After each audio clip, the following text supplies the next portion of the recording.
শালাকে ধর, শালাকে ধর, শালাকে ধর। এই বক্সার নিচে আছে, আবে মা না, মারতে পারছিস না? তোর মানে কে নিয়েছে রে তোদেরকে খেলায়?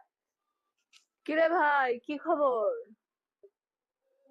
এই দিলি তো, মরে গেছি তোর জন্য। আচ্ছা শোন না, হ্যাঁ বল। তুই নাকি কাল তোর বাপের হাতে কেলানি খেলি। আমি কেলানি খাবো? ও, আবে কে কি নাম জানা ছিল? রজো, রজো। আবে ও আমার বাপ না, আমি ওর বাপ। হ্যাঁ, ও আমাকে মারবে? আবে আমার থেকে 2 ইঞ্চি নাটাবে ও, ও আমাকে মারবে? হ্যাঁ, যদি 2 বছর আগে জন্ম নিতাম আর ওর মা যদি বেঁচে থাকতো না, তাহলে ওকে, ওর মাকে বিয়ে করে নিতাম, ঠিক আছে? ওকে বোঝাতাম বাপ কি হয়। বলছিলাম তুই নাকি বাঘের মতো ভয় পাস তোর বাপকে।